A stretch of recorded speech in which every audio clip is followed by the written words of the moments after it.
बेकार नहीं। एक बार एक मछली नदी के किनारे तैर रही थी। अचानक उसे एक आवाज सुनाई दी, पानी कैसा है।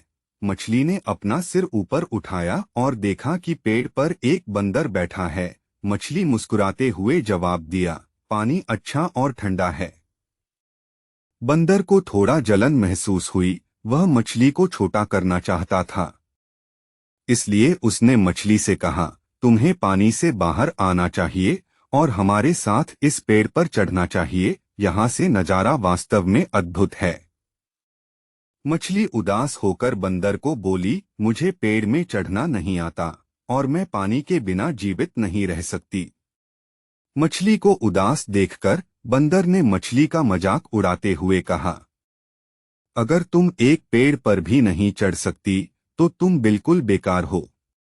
बंदर की बात सुनकर मछली ने दिन रात इसके बारे में सोचना शुरू किया और बहुत उदास हो गई। वह अपने मन में सोचने लगी, हो सकता है बंदर सही कह रहा था। अगर मैं एक पेड़ पर भी चढ़ नहीं सकती तो मैं बहुत ही बेकार हूँ। वह बंदर ठीक ही कह रहा था।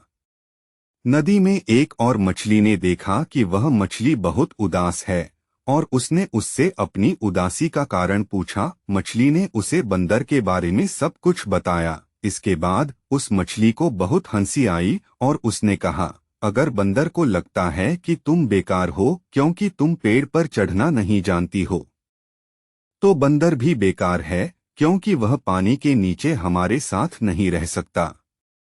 इस मछली की बात सुनकर उसे एहसास हुआ कि यह कितना प्रभावशाली है और बंदर की बातों के अनुसार खुद को बेकार समझना कितना गलत था। कुछ दिन बीत गए। फिर एक दिन अचानक बंदर पेड़ से फिसलकर पानी में गिर गया। वह तैरना नहीं जानता था, इसलिए नदी में डूब कर मर गया। बंदर की मौत के बारे में जानने के बाद मछली ने प्रकृति के प्रति कृतज्ञता महसूस की और इस अद्भुत क्षमता को प्राप्त करके वह बहुत खुश थी।